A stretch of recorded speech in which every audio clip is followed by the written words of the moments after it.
Muy buenas tardes a todos los mwiriwe neza hermanos bene reunidos data mwese allá mukoraniye en la hariya congregación La mu Jerusalén ikoraniro Celestial, Yerusalemu yo mu ijuru, congregación que pastorea el ikoraniro reverendo riyobowe Samuel na Revera García. Samuel Garcia. Hoy domingo 4 Uyu de munsi kuw'Imana itariki diciembre de 4 este año z'ukwicumi na kabiri 2022 mwe n'umwaka wa 2022 están reunidos en estas labores mukoraniye muri están ivyo llevando a bikorwa cabo ivyo bikorwa en el muriko auditorio, murakora muri iyo en nyubako este lugar que están construyendo, hajya aho hantu muriko deseando murubaka. que pronto esté todo terminado, Turifuza yuko byose vuba byoba así byarangiye, nuko bityo sea un lugar de gran bendición kigaheza kikaba ikibanza continuar c'umugisha preparándose ukomeye a los hijos cyane de kugira Dios ngo abana b'Imana babandanye para kwitegura obtener la kugira adopción. ngo baronke la ukuragwa cual mu mwuzuro, Dios estará cumpliendo en este ariko tiempo final, Imana izoshitsa en muri iki medio gihe del ca pueblo nyuma que hagati está recibiendo mw'ihanga mu bantu esa enseñanza, bariko bararonka zino nyigisho, esa palabra rino jambo siendo traída bajo ririko carpa, rirazanwa mw'ihema, lo cual es esa fe de rapto que fue hablado, ariko por el kwizera ko reverendo William kunyakugwa Branham en los sellos, kwavugwa na Revera William Branham que mu la novia bimatanijwe necesitaría ko para umugeni azoba agukeneye kugira obtener ngo en aronke el tiempo final mu gihe ca nyuma, esa fe que nos aronke estará llevando uku a un nivel kwizera tan elevado kuzotugeza mu rwego rwo hejuru que cane, al ver kugeza ubwo esa dimensión abierta, tubonye burya buringanire en medio de bwugurutse hagati muri twebwe, la sexta dimensión, uburinganire bwa al gatandatu verlos ser nosotros transformados. tubabonye O sea, natwe tuje duhindurwa. Ni que ukuvuga esas ko dimensiones, como estuvimos viendo hoy, burya buringanire nk'uko se twari ko van a turabiraba estar uyu munsi materializando aquí en la tierra. buzokwigaragaza ngaha ku Y isi. fíjense, Kandi si la mwiyumvire, quinta dimensión niba está uburinganire bwa siendo gatanu construida aquí, buriko burubakwa hano, bukaba buriko buriyugurura mu biremwa de una abantu forma mu buryo que los seres humanos no se dan cuenta ubwo ibiremwa abantu batanabica n'ikanda, y que están siendo parte. kandi bakaba bariko esa baraba dimensión. igice c'ubwo Así buringanire. también Dios con sus Uko ni hijos, nako Imana nayo mu los bana está bayo preparando iriko irabategura para que también kugira ngo tengan nabo nyene esa apertura de la sexta dimensión bugururirwe uburinganire bwa de ellos. gatandatu hagati muri bo, y así nuko en este tiempo final, en estos días finales, muri kino gihe ca nyuma, muri no ver minsi ya esa lucha nyuma, que va a haber de babone esas dos rurya dimensiones, rugamba ruzohaba esa gran hagati y'ubwo batalla buringanire jamás bubiri. peleada. Ubwo rugamba rudasanzwe sabemos que la victoria rutigezwe kurwanwa, es para ariko cada turazi uno yuko intsinzi de nosotros, ari umwe wese es muri para sus twebwe hijos. n'iy'abana biwe. Y Kandi cuando tengamos completamente nitwamara kugira mu mwuzuro esa fe de rapto, uko kwizera ko kunyakugwa, ahí es que Dios está aho niho obrando Imana izobirika irakora, en el cumplimiento de la visita de ikora la mu carpa en esa gushitswa etapa, kuyerekwa gihema muri no la ntambuko, cual ariyo cuando fue mostrada al reverendo igihe William Branham, yerekwa Revera William como Branham, estuvimos leyendo nk'uko twari ko turabisoma en esa parte donde el hermano Branham muri ca gihe c'ubwo mwene data estuvo Branham viendo todo lo que estaba yariko arabona ocurriendo. ibintu byose vyariko biraba. ya para ese tiempo Muri ico gihe el juicio urubanza en la sexta dimensión uburinganire bwa había ocurrido, gatandatu rwari porque rwabaye, ya el ángel kuko marayika estaba allí con él yari ngaho ari kumwe nawe, y estaba en pie con él kandi yari ahagararanye allí nawe en la sexta dimensión, hariya mu porque buringanire bwa trataba de bajar, gatandatu, pero kuko no yaragerageza podía. kumanuka O sea que ariko estaba ntabishobore. todavía en la sexta Ni ukuvuga dimensión. yuko yari akiri mu Pero buringanire ya bwa vemos allí gatandatu, que ariko aho turabona ese ko ya no ujya mu era la marayika voz que ntiryari solamente ijwi escuchaba, ntiryari ijwi yumva gusa, sino que ahubwo ya estaba ahubwo allí físicamente en yari esa ngaho mu buryo dimensión, bugaragara ese ángel, mw'ubwo buringanire, la misma mu voz marayika ryajwi que le nyene hablaba a él rya de todo lo rindi que iba a estar ocurriendo, ryamubwira ibintu o byose sea, bizoba la biriko voz biraba. Ni de ese ukuvuga ángel ngo le estaba ijwi ry'uwo mostrando mumarayika con ryariko anterioridad riramwereka al mensajero hataragera de que ryereka iba a venir intumwa ese yuko juicio en la hazoza sexta dimensión. urwo rubanza mu buringanire bwa gatandatu. El mismo ángel que le dijo Uwo mumarayika a la nyene iglesia yabwiye las cosas ishengero que debían suceder en el ibintu fin del vyategerezwa kuba kuhereza el mismo ry'ibihe, que luego allá ni nabo nyene hanyuma le muestra hariya a los que están allá yerekana las cosas yereka abari que iban a hariya suceder ibintu bizoba antes de ellos venir imbere a y'uko este bo planeta baza Tierra kuri uno mubumbe para w'isi tomar nuevamente kugira ngo cuerpos bongere bafate imibiri y baronke imibiri, aparecernos a cada nuko uno de nosotros. batwiyereke umwe wese muri O sea twebwe. que Ni la ukuvuga misma ko forma que Dios bwa buryo nyene estuvo usando en todos bwa los bundi tiempos, Imana yamye también, ikoresha igihe y cose que usó en medio de la ndetse iglesia, ikanakoresha hagati mu así ishengero, también uko ni lo estuvo nako usando yariko irakoresha ubwo buryo nyene hariya muri paradizo mu buringanire bwa gatandatu. Kandi mu gihe ivyo vyariko biraba hariya, imbere y'uko marayika amubwira ati raba ibintu byose biriko birabera hariya, amwereke ingene ibintu vyariko biraba mwako kanya kiyerekwa ryo gushitswa kw'ihema muri iyo ntambuko y'ivyo bikorane. Imbere yaho hariko haraba ubwo rubanza uburinganire bwa gatandatu. Kandi yaratubwiye ko intumwa yinjiye n'umugwi nawe nyene baca winjira. Ni ukuvuga ko hinjiye umugwi wa Pawulo, Branamu yavuze ngo navuze ubutumwa nka Pawulo, nawe yari guca yinjirana n'abiwe. Ni ukuvuga ngo buri ntumwa yose yinjirana n'abantu bayo.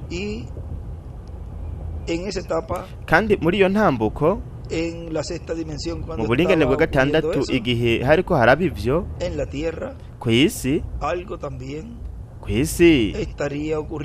hariho ikintu cariko kiraba naho nyene. Kandi ivyo twarabwiwe yuko ari iminsi ya Ananiya na Safira. Kandi iyo minsi twamye tugenda turabona yuko yamye igaragara muri iki gihe ca nyuma, muri no minsi ya nyuma. Ino ntambuko ari ijambo ryakoze ivyo vyose. Kandi turanabibona no mu minsi y'intumwa, aho yari mpwemu yera hagati mu ntumwa. Kandi Mwedata Branamu yaratubwiye ko iminsi ya Ananiya na Safira yuko izokongera kwisubiramwo. Kandi abarindiriye ngo hagere ico gihe, hagere uwo mwanya, ntibamenye yuko iyo minsi hari, kuko ubu turi mu gace ka nyuma, k'ikimatanije c'indwi, agace ka nyuma k'ugukwego kwa gatatu. Kandi kimwe muri vyo nino ntambuko, kuko ntitwashobora kwinjira mu ntambuko yo kuragwa mu mwuzuro tutabanje gupimwa, tutabanje kwiraba mu ciro c'ijambo. Nuko tukabona ngaho namba tuzoragwa mu mwuzuro canke tutazoragwa mu mwuzuro, aho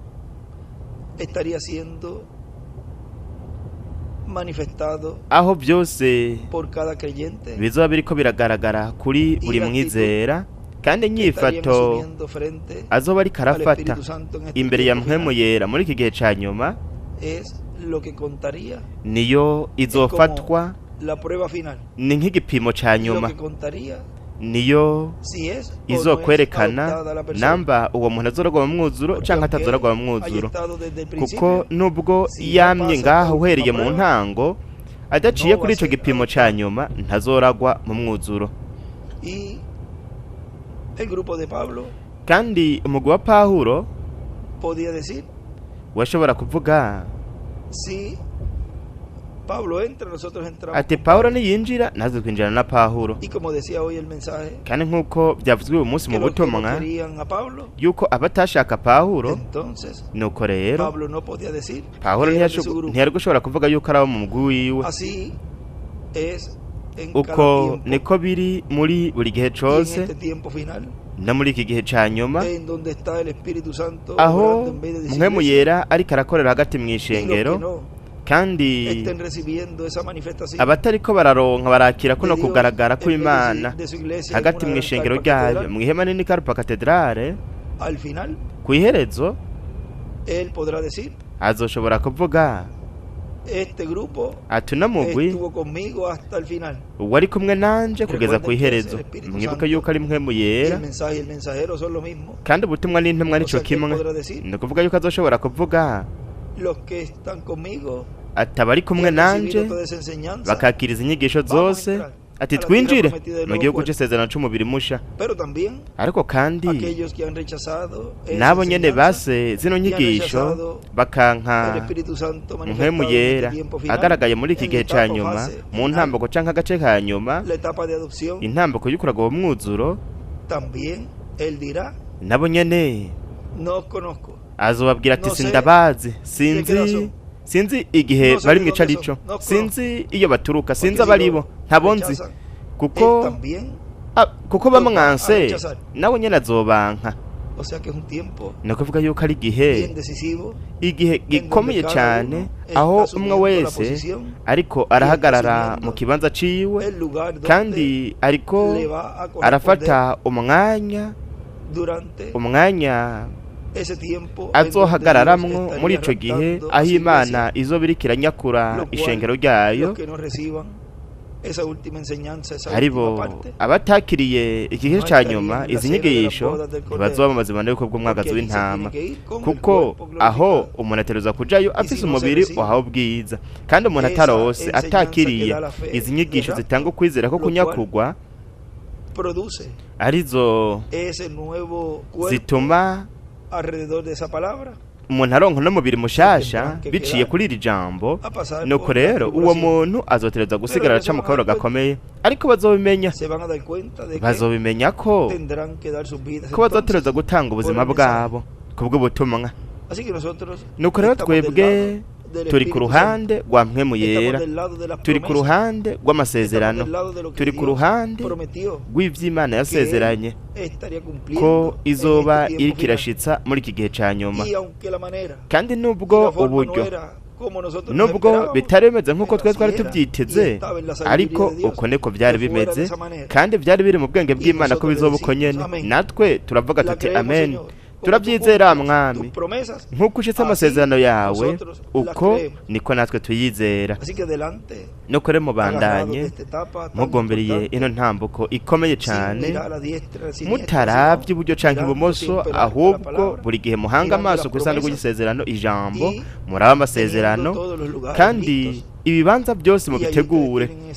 Aho rero mwebwe mufise uwo mugisha ko muriko murubaka ico kibanza, arico mubandanye mukore cyo kimwe n'ibindi bibanza byose, aho bariko barubaka, aho bariko baragura, aho bariko baritegura ino ntambuko vuba izotangura, hamwe n'ibintu byose byeretswe Revera William Branham. Mubandanye mufise ishaka nyinshi n'ingufu kugira ngo vuba mubikore n'ingoga, kugira ngo bito byose mube mwabitunganije, ndetse kandi mutegure n'ama ekra, ibikoresho byose biteguwe kubw'itumaatumanako ririko rirakorwa rivuye hano, nk'uko yavuze bizoba nk'uko biri mwiyerekwa. Ndibaza yuko ari mwebwe butumwa ubwo yavuze muri 2016, aho yavuze ko hazogera igihe ubwo n'indirimbo, ubwo tuzokurikira indirimbo ziriko zirava ngaha. No kuvuga ngo umuntu atazoba yikonegise ntazoronka imigisha izoba iriko irava ngaho, kuko byose Imana izobishitsa nk'uko biri mwiyerekwa. Byose bizoba nk'uko byerekanwa n'Imana, ntibyoshobora kuba mu bundi buryo, ntibyoba nk'uko twebwe byo tunezera, nk'uko byoshitswa nk'uko twe tubishaka. Bizoba nk'uko Imana yabiteguye, nk'uko Imana yabigenye uhereye ku visi itararemwa. Nuko rero bene data, Imana ibahezagire, Imana ibarinde, kandi mwungu bumwe muri izi nguvu muriko murakoresha mwakiriya kibanza muri Paso Texas, aho muriko murubaka. Ese vuba mwoba mwahejeje, bityo Imana igashobora kubandanya ikorera muri mwebwe kubw'umugisha hamwe no kwitegura kwa bene data bose bakoraniye hariya, bityo duheze twihuze n'ibintu byose biriko birakogwa bikorerwa mu ihema nini Carpa Cathedral Puerto Rico. Ese Imana yabahezagira, ese Imana yabarinda mwese, ndetse n'abandi bose bakoraniye hamwe uyu munsi mu bihugu bitandukanye. Imana ibahezagire cyane mwese.